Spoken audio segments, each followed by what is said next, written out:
We are honored to have you here representing your esteemed organizations who are at the forefront of the global climate financing discourse. Your collective expertise and experience are invaluable as we seek to chart a path towards a resilient future for our urban poor. BRCUP initiative, which was launched by the Government of the Republic of Kenya in collaboration with the global and regional partners, is not just a project, it is a call to action, a call to address the critical vulnerabilities faced by the urban poor. And therefore, I want to remind you participants that this initiative is expected to take off completely in all our countries. The initiative seeks to build resilience, enhance adaptive capacities, and ensure that these communities can thrive despite the challenges that we are facing due to climate change. Honorable guests, BRCUP initiative is deeply rooted in the outcomes of 2019 United Nations Climate Action Summit, where global leaders, including our own, committed to addressing climate change with urgency. Since then, we have witnessed an increasing recognition of the need for targeted action and also action and intervention that address the specific vulnerabilities that we are talking about. The African Union, and I have referred to our candidate there, during the 37th Ordinary Session in February 2024, further acknowledged the pivotal role of the African green climate financing. And therefore, we're seated here looking for funding, negotiating, noting what the Special Envoy has said, 1% to Africa in terms of drawing funding for climate financing is a joke. It is not, we cannot talk about adequacy, we cannot talk about inadequacy, it's more or less not there. 1% out of 100. I think we have everybody who we need in this room to deal with those figures, and it is urgent, so we need to deliberate with a serious focus to have that parameter changed as quickly as possible. And as we go to COP28, of course, it is expected that we will be able to plan together and agree on how to deal with some of those challenges. And therefore, as we gather here today, it is crucial to focus on the expected outcomes of BRCUP itself. Improving, and the objectives are that we want to improve the living conditions of the urban poor. We also want to have increased access to climate financing, and we want enhanced capacity for local governments. And finally, we want stronger regional and global partnerships built by us. Excellencies, why is this initiative so critical? The answer lies in the stark reality that climate change is already having devastating effects. Moreover, Africa contributes less than 4% of the global greenhouse gas emissions, yet it bears the brunt of climate change impact. This disparity underscores the need for greater support. BRCUP, therefore, is a direct response to these challenges. Honorable guests, the success of BRCUP in our countries, in Africa, as an initiative, hinges on strong partnerships and collaboration. We are grateful for the support so far our partners, including UN Habitat, the African Union, the Commonwealth Secretariat, UCLG Africa, and I want to confirm that we'll be hosting the regional offices here, and the government has approved the hosting, and my ministry will provide facilities to host the office. And others, we also have AIDAN, We have ARIN and others that have been very instrumental in this work. I would like to express my deep appreciation to the government of Brazil, Turkey, Germany, and other development partners for the invaluable contributions they have given. Let me move quickly and say, as we move forward, let us remember that ultimate goal for BRCUP initiative is to build a better future for the urban poor communities. A future where they are not just surviving, but they are thriving in a climate resilient environment, leaving no one behind. The anchorage of BRCUP is therefore a flagship program for African cities within Africa Union Commission, and it's a priority area for the good of the continent. And the Right Honorable Prime Minister, we know that the plight of the urban poor population is a matter so dear to your heart, and you will be the champion for BRCUP in the pre and post campaigns for the African Union city with a government that we fully support. As I conclude, we are looking forward to receiving all the no objection for the pilot countries to facilitate immediate submission of the BRCUP readiness project to the green climate financing for approval and execution. We are talking about implementation, and we do not have time to deliberate in terms of not making it clear that our action plans are known. We have already had several resolutions. What is needed now is call to action, complete implementation of the resolutions we have agreed, and I'm sure there will be serious resolutions here in terms of funding, in terms of the approach, in terms of the attitude. We must push our partners to open the path, and you already know that the President of the Republic of Kenya is a champion in this area. His position on change of the architecture of financing is something that Africa must continue to engage with and push so that it happens earlier than later. Thank you very much.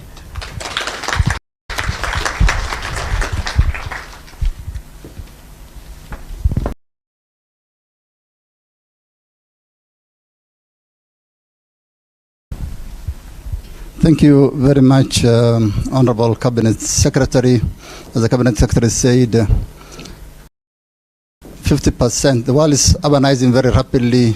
50% of the global community expected, 60% of our population by 2050 expected to be in urban centers. So building resilience for urban populations is really a very critical thing. And we thank the partnership with UN Habitat, with United Cities and local government and all other partners. Allow me now, Your Excellency, to invite the Cabinet Secretary who is going to lead the ministerial discussions for Africa, given that Kenya is the chair of the negotiation team, and our Cabinet Secretary will be the lead minister leading the discussions or negotiations. The Honorable Cabinet Secretary for Environment, Climate Change and Forestry. You have the floor, sir.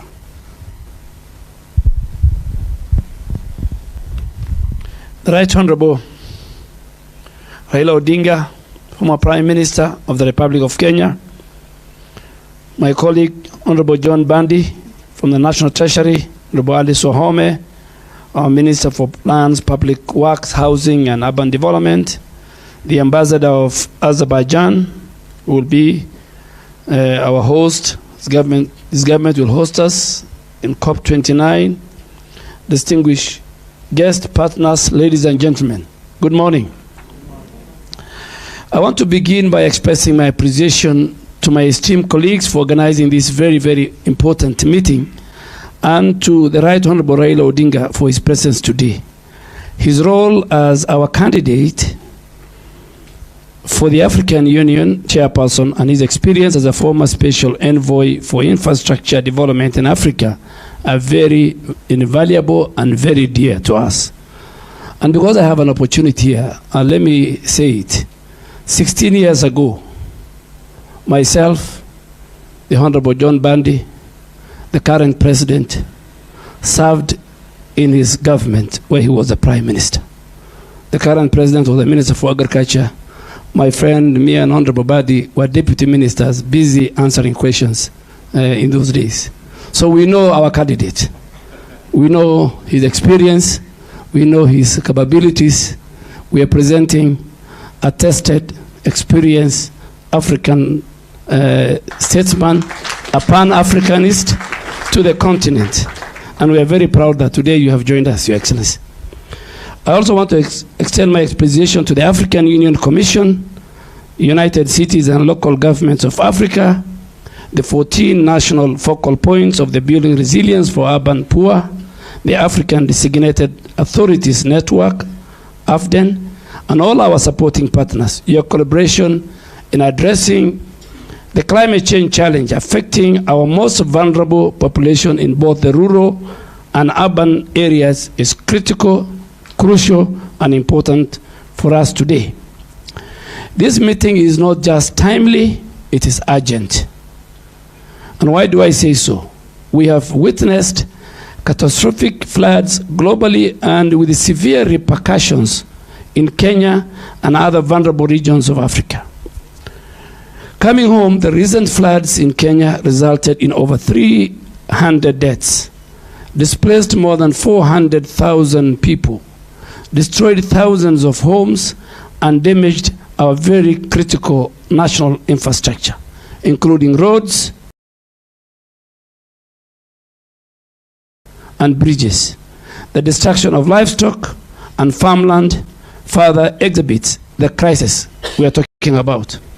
And before these floods, Kenya endured one of the worst droughts in its history, displacing over 256,000 people and leaving 4.4 million people facing very severe food insecurity.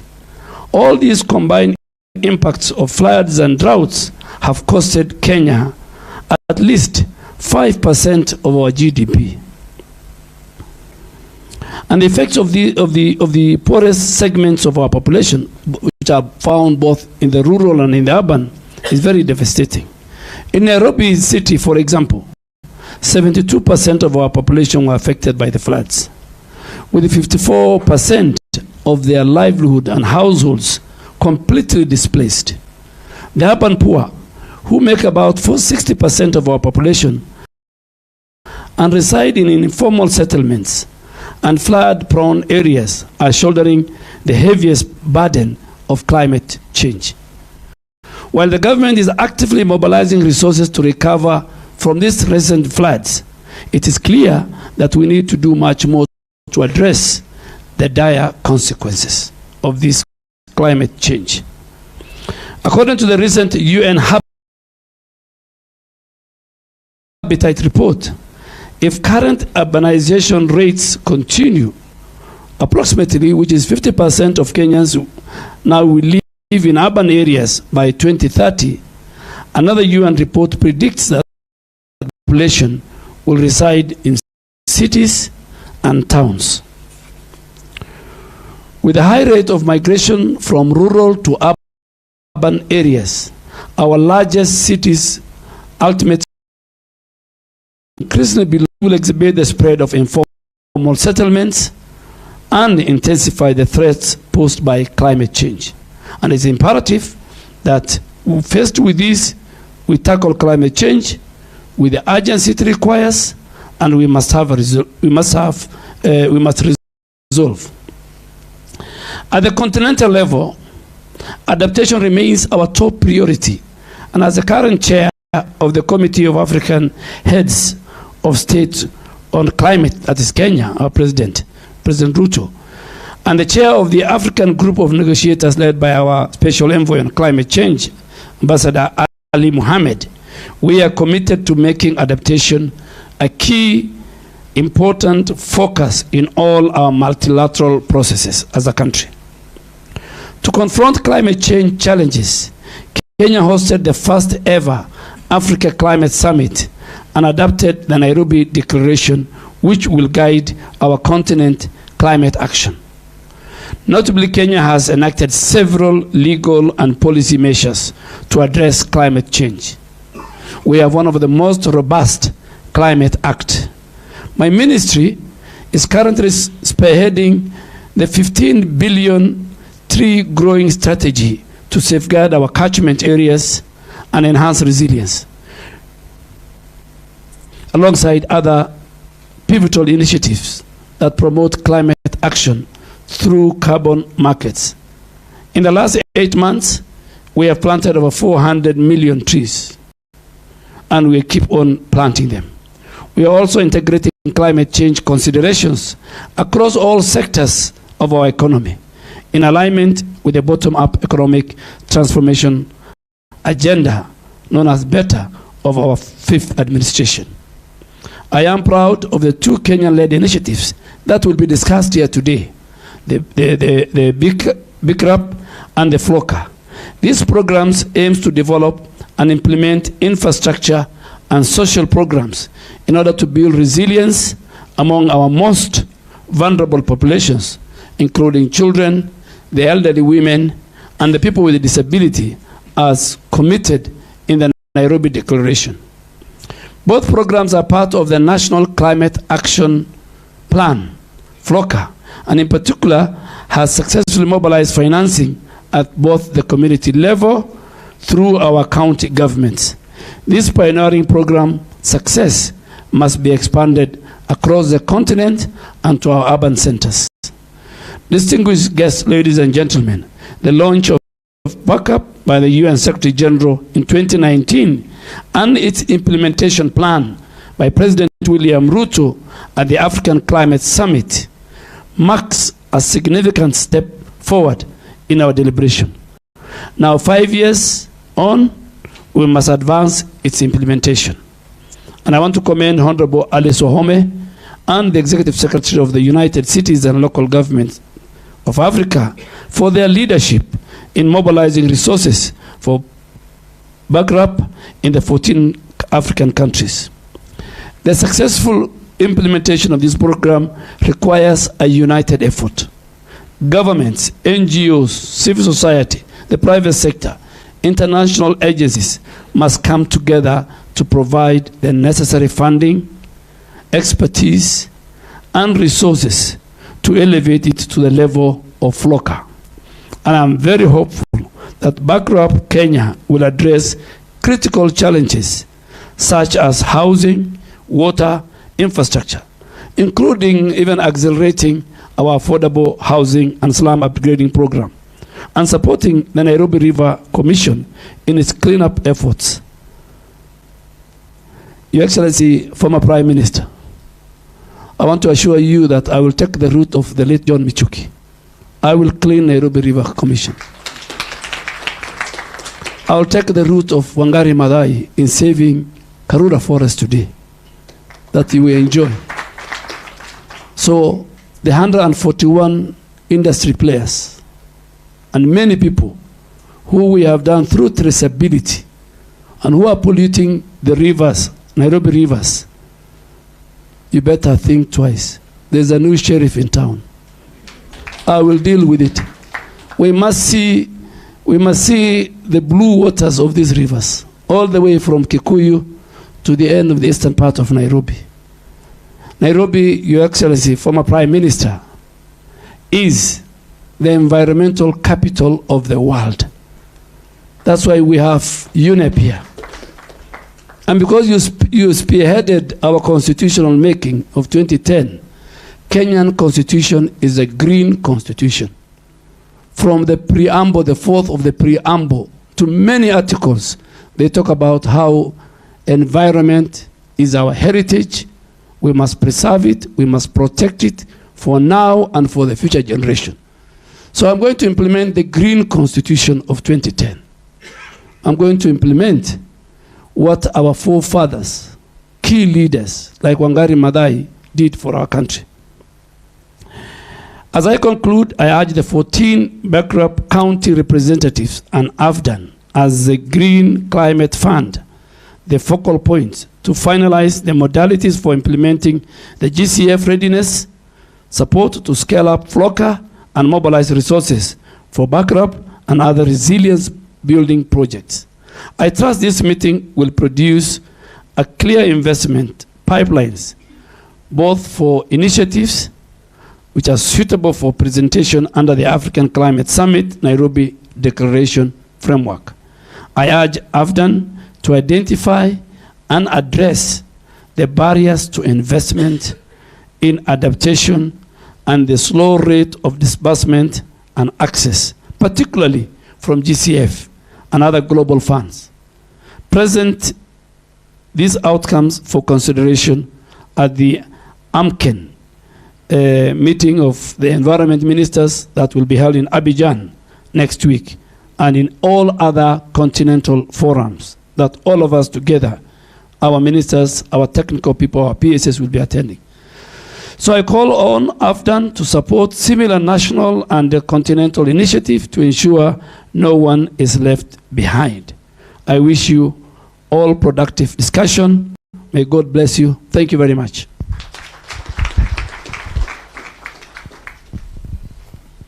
Thank you very much, Honorable Cabinet Secretary. As you observed, adaptation is priority for the continent. And as you noted, Kenya spends 5% of our GDP.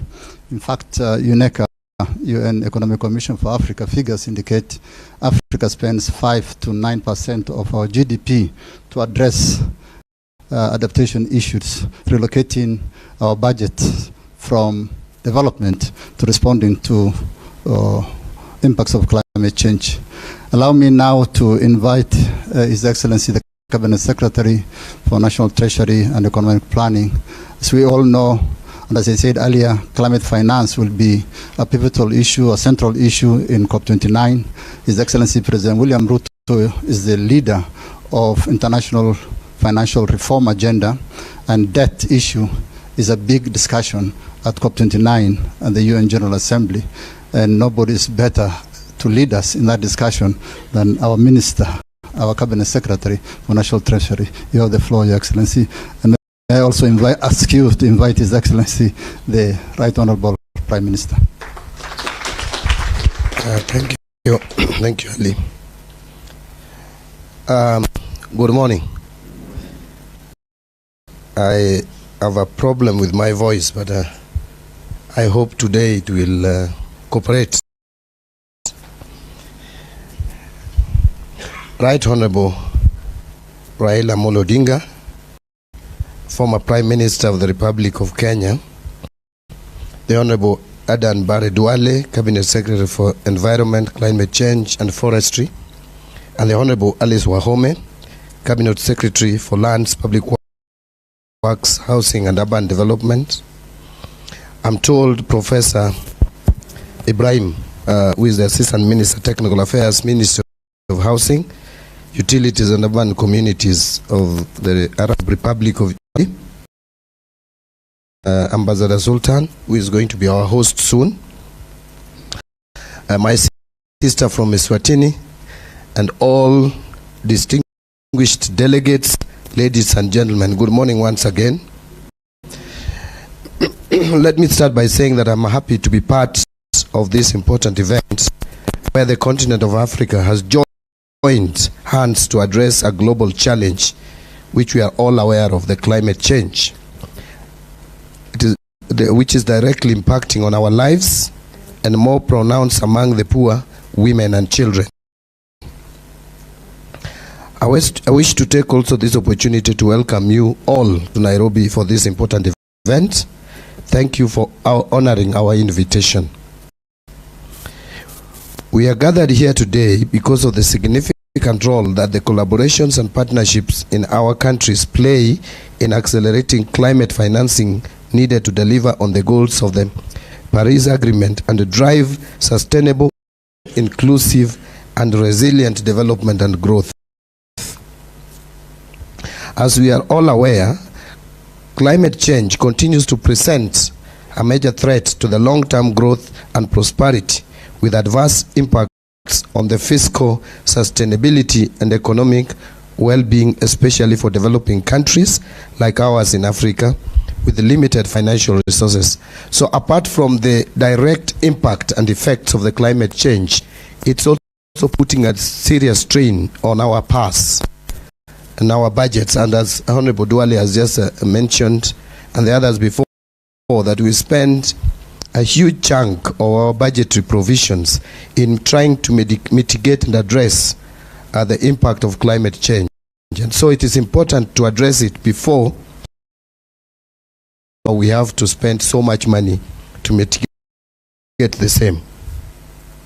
The impact of climate change and its related response actions have direct effect on our fiscal position by lowering revenues and increasing public spending, and hence a lower envelope of population. As losses and damages due to insufficient adaptation responses and a sinkhole of financial protection are a fast emerging major macroeconomic concern for climate vulnerable economies like ours. Despite significant progress in several fronts, the international climate finance and funding commitments have fallen well short of what is required by the African countries to address the climate crisis. Ladies and gentlemen, I am cognizant of the many efforts in the past geared towards improving adaptive capacity and building resilience at global, regional, and national arenas. However, I must admit that the impacts of these efforts are yet to be fully realized due to limited climate financial flows emanating from inadequate technical capacity, complex and rigorous climate finance access requirements and procedures. Our people from across the continent are today more deprived in both economic and social realms due to adverse impacts of climate change and disasters, which have increased in frequency and scale not only in the recent past but also at present, threatening environmental sustainability and ecological balance. I am fully aware that African Green Climate Finance's National Designated Authorities Network, which is abbreviated as AIDAN, is already recognized by the Committee of the African Heads of States and Governments on Climate Change, giving the right leverage to undertake its role in finding the African solution in terms of the much needed means of implementation, with key focus on access to climate finance and technology as we shift away from capacity building to capacity strengthening for a low carbon and climate resilient development pathway. If you follow my speech, a little bit different from Honorable Duale's and Alice Wahome, is heavily on finances, and you'd understand why.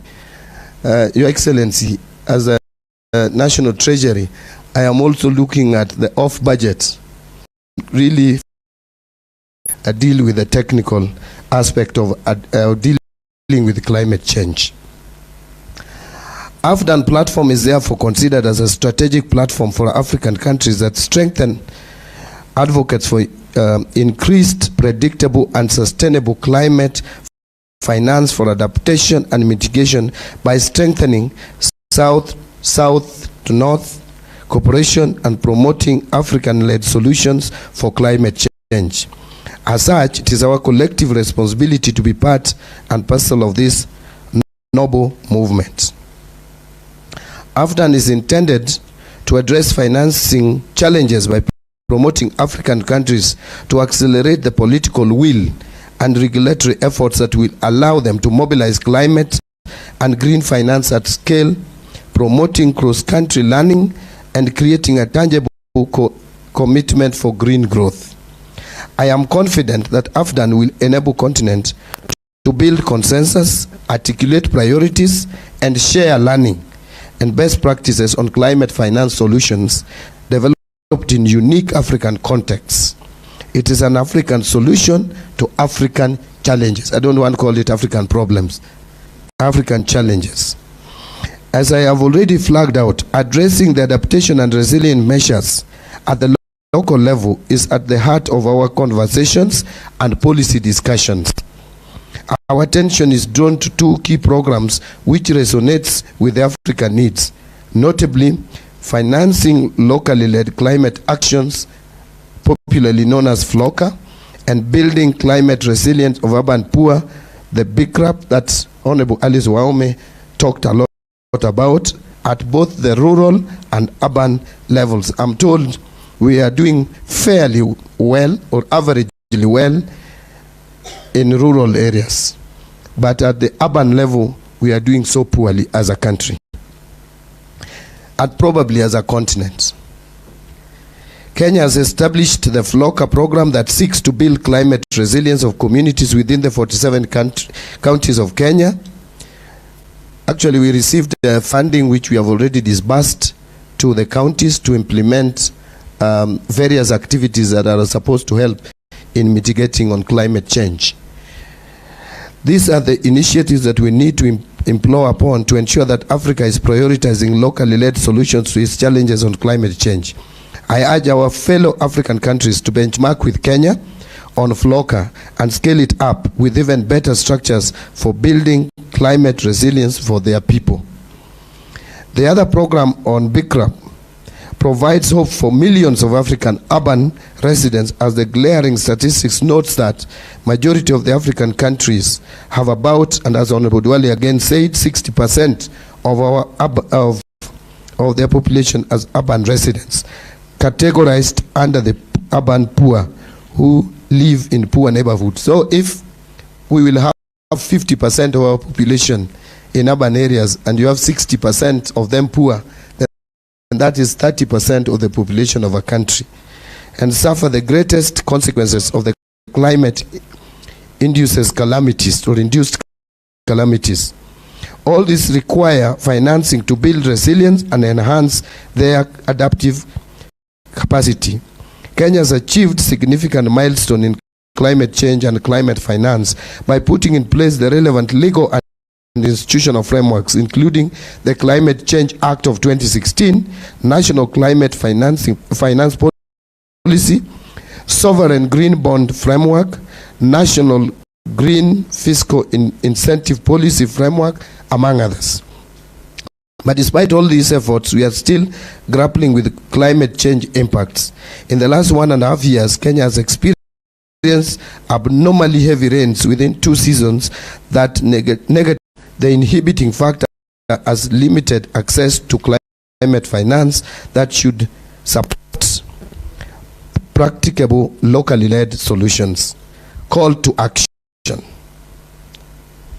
As I make this clarion call today, as a continent, we must come out strongly, united and driven by one key agenda of formation and operationalization of AIDAN to enhance our access to climate finance. This is something that we cannot do individually as nations. We must come together as a continent and insist in enhancing climate change financing. If anything, we are not the polluters of the environment. We know where the polluters reside. It is my sincere wish that this important meeting will also come out with a declaration that will shape up the agenda of the upcoming 10th special session of APCEN to be held in September 2024 in Abidjan, Cote d'Ivoire. United Nations General Assembly, which will take place in New York, and COP29 to be held in Azerbaijan, among other regional and global forums. As I conclude, Your Excellency, allow me also to mention something about you, which my colleagues have said, but just as a matter of emphasis. Honorable Duale and I have worked with you very closely. I've actually worked with you more closely than anyone else, and I continue to still work with you because I'm still a member, very strong member of your party, which you lead. I hope I will soon join the Council of Elders of that party, having resigned from the position of the national chairman. I know your position and stand on environmental issues. If there is anyone Africa needs to champion as a champion of issues of climate change, then that person is none other than Right Honorable Raila Amolo Odinga. There, I am sure we can't go wrong. Your history is documented. We know how you fought very hard in terms of conservation of even our forests and water catchment areas, Mau forests and other forests across the country. And so we would not go wrong by having you at the African Union. You will be an advocate and a champion for protection of our environment, and that will go a long way in helping mitigating the climate change. Ladies and gentlemen, it is now my pleasure to invite the Right Honorable Raila Amolo Odinga. Let's put our hands together and welcome Right Honorable Raila Amolo Odinga to the stage. Thank you. Excellency.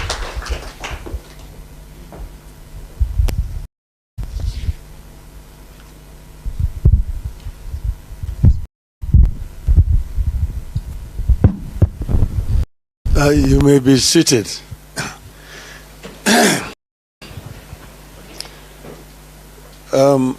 Honorable Ministers, the Special Envoy,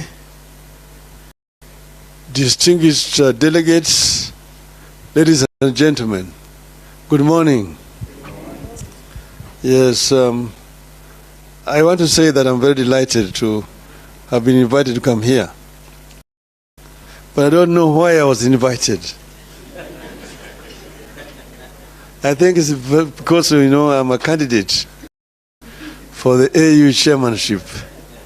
And somebody just decided that probably this is a good platform for me to come and share with you people some of my ideas about this issue of climate change. But I'm happy to see an array of delegates who have come from different parts of the continent to our country, Kenya. As you know, they say that this is the cradle of mankind. They're saying that the oldest species of humanoid, the Turkana boy, found here in Kenya.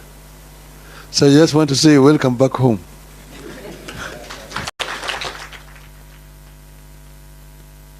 Well, we are talking about climate change, and we just like a stuck gramophone. You know, it go down and round and round because it's the same language we speak year in, year out. But maybe that is a subject for later. For now, I just want to say that it is my pleasure to be part of this great and noble occasion where Africa sits with partners through the platform of African Green Climate Finances, designated National Authorities Network, to discuss climate change and how to respond through accelerated access to climate change, climate finance. We are here to exchange ideas on a common problem, the view to develop a common approach and a common solution. I take note that AIDAN has been established to enhance mobility of climate finance, make it more readily accessible to support Africa in enhancing adaptive capacity and building resilience of our people, both in the rural and urban setups through locally led solutions. I'm aware that AIDAN is already recognized by the Committee of African Heads of States, the right leverage to undertake its role. Climate finance has been here with us, but access to the finances remains one of the biggest challenges in responding to climate change. I said that will sound like a stuck gramophone record. Because as you know, I was in COP 15 in Copenhagen. I was in COP 16 in Cancun, in Mexico. I was in Maputo. I was in Paris. Two years ago, I was in Sharm el Sheikh. From COP 15, from Copenhagen to Sharm el Sheikh, it was the same language. Year in, year out. You go all the time going there to whine, to cry. This is why I was saying that you sound like a stuck gramophone record. The more the things change, the more they remain the same. The continent continues to face a myriad of challenges associated with adverse climate change effects. Consequently, the vulnerable segments of our population, particularly the poor in both rural and urban communities, continue to bear the brunt of climate change. You know, as already been said here, that Africa is a victim, not the offender in this exercise. Africa's emissions is negligible compared to what we are going through globally. Yet you can see that today Africa lives between two twin disasters here. Floods and drought. Year in, year out.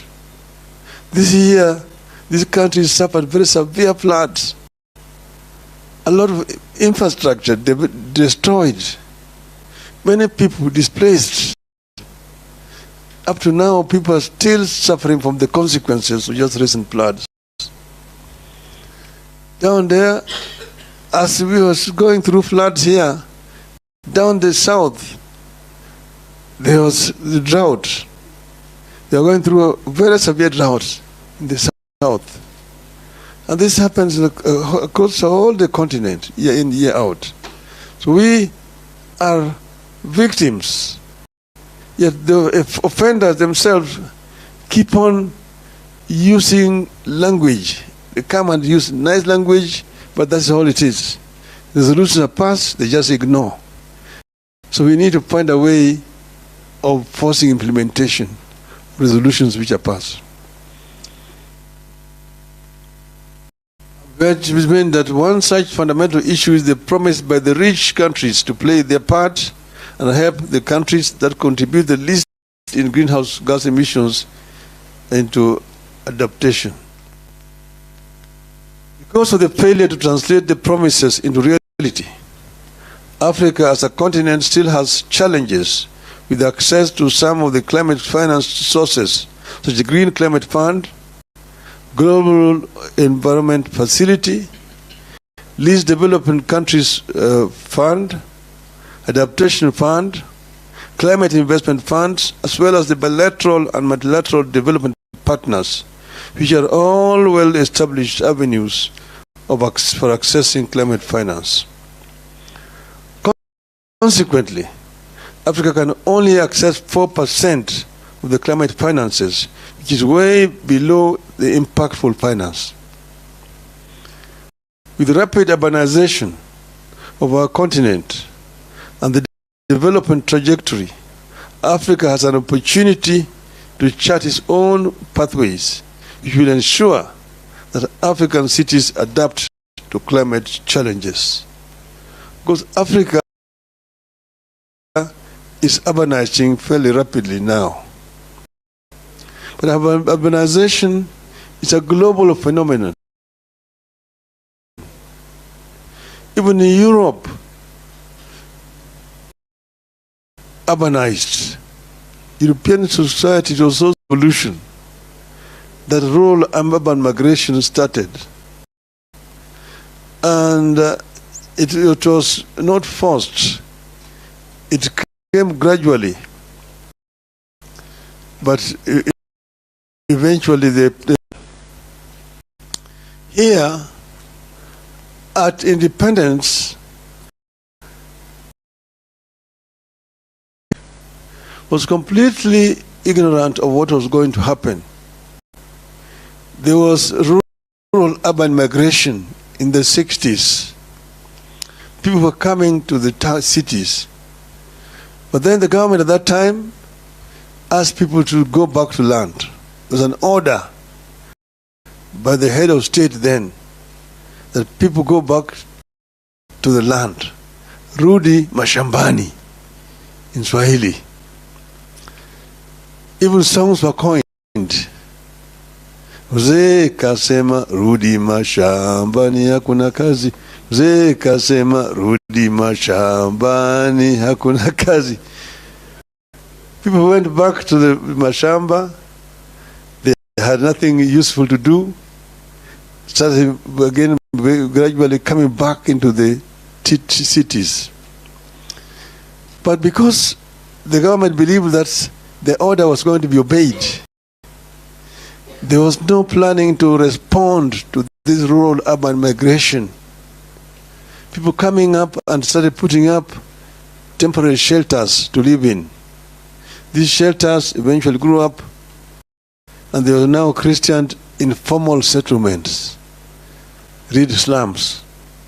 That is how slums begin to grow in most of our urban areas. Today, as we sit here, over 60% of the population you see on the streets there in Nairobi, those who are not Kenyans, live in slums today.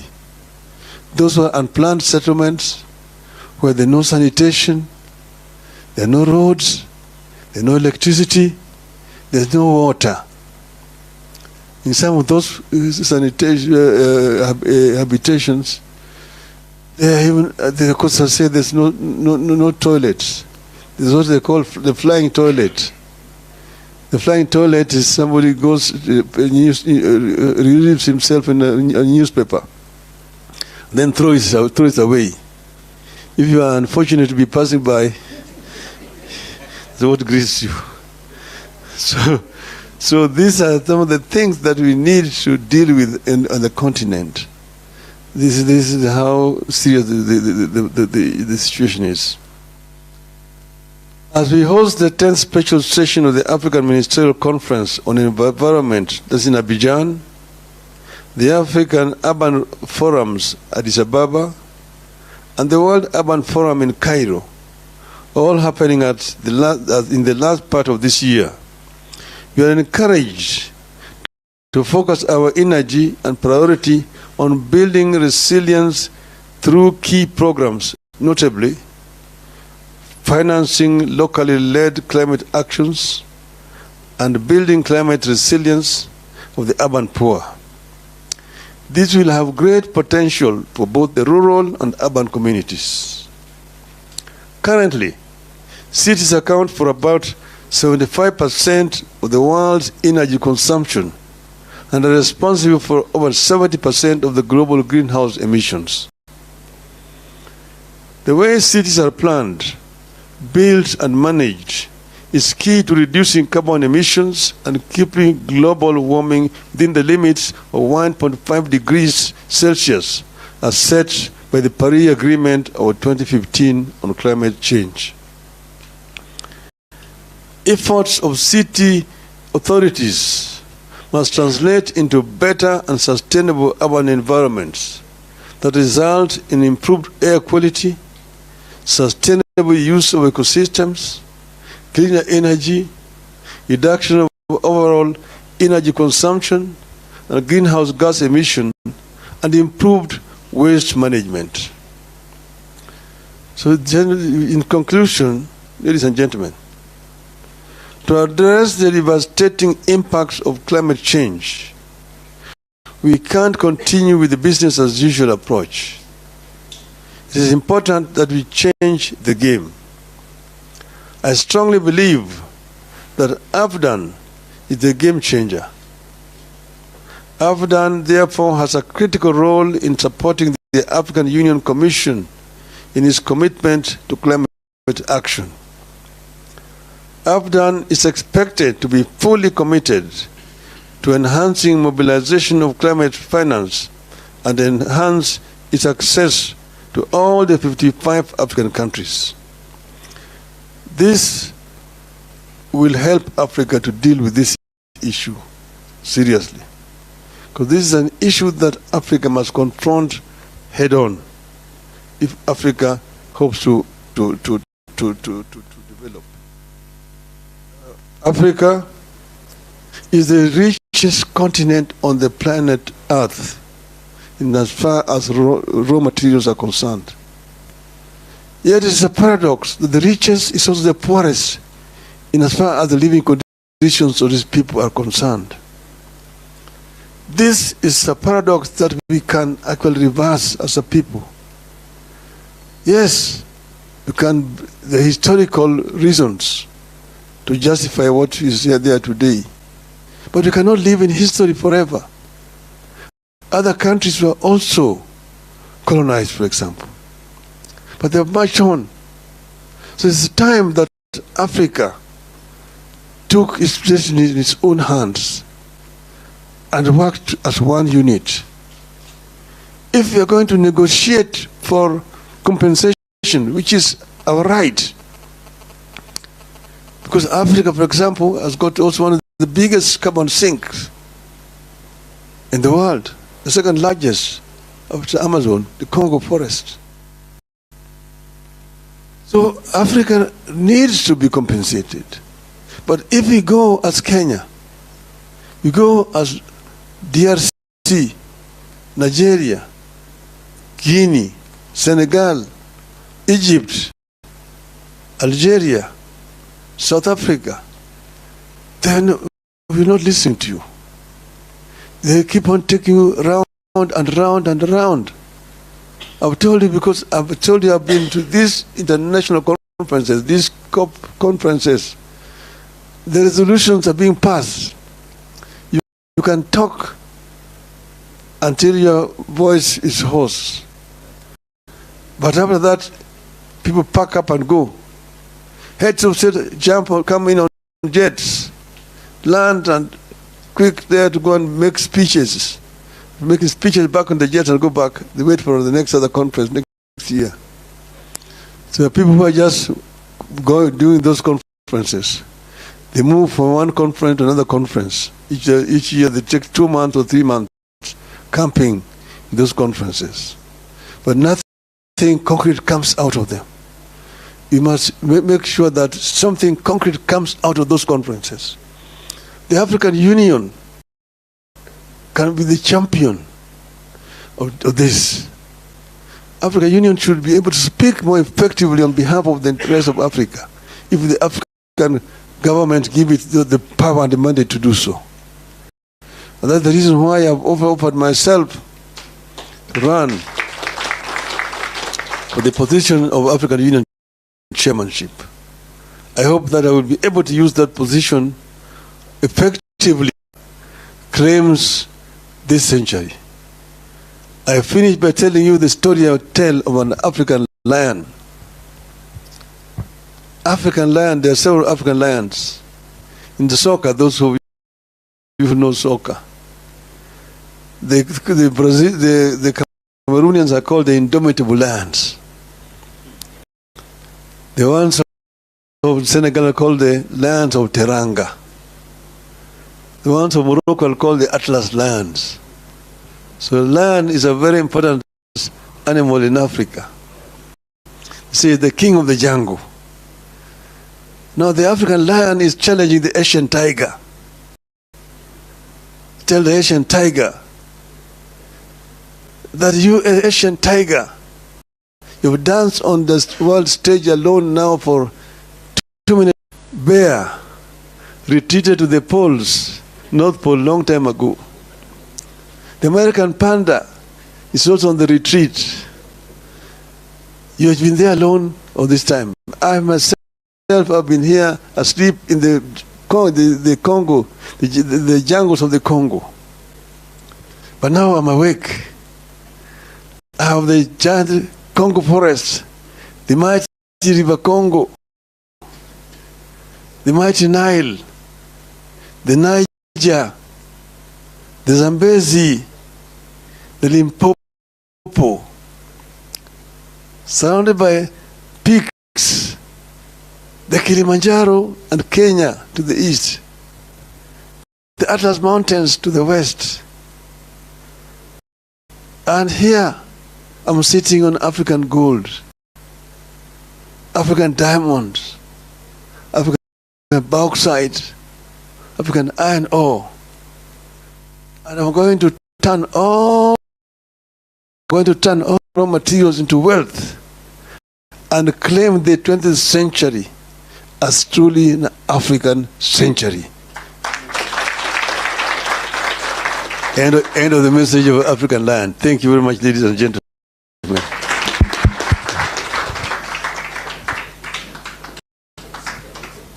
Thank you very much for that captivating speech. Let's give him a round of applause. Thank you. Let's take our seats, please. You know, the Prime Minister's challenge us as we head to a couple of years. We must do things different. And I know the local lion in the world of environment, the CS Aden Duale, is going to fit in the shoes of the man he mentioned in his speech, John Michuki. A short story of John Michuki. He was one of the oldest politicians in Kenya. And when he joined government, in every ministry he worked, he left an indelible mark. In the environment ministry, he is the first minister who dared to do what other ministers never did: clean up River Nairobi. And as CS Aden Duale said, he's going to clean it up and protect it. In the transport sector, he transformed it, the public transport. The order we see on the roads today is because of the late Michuki. May he rest in peace. I'm going to ask you to acknowledge the speeches in a different way. Just like our Prime Minister said, we have to do things different. First, we have to acknowledge the speech by our CS, Lands, Urban Development, Public Works and Housing. Thank you, Honorable Alice Wahome, for your very incisive speech. A clap for her. Again, the Honorable Aden Duale, for your perspicacious speech on matters environment and what you're going to do as you lead the delegation to COP29 in Azerbaijan. A clap for him. The Honorable John Badi, the newest kid on the block. McHugh is just 2 weeks old in his docket, and he has given us a very trenchant speech. A clap for him. And of course, the Right Honorable Raila Odinga, for his sharp-witted and rapier-like speech. Very incisive and well-informed. A clap for him. Not forgetting Mr. Ali Mohammed, and I think he is our host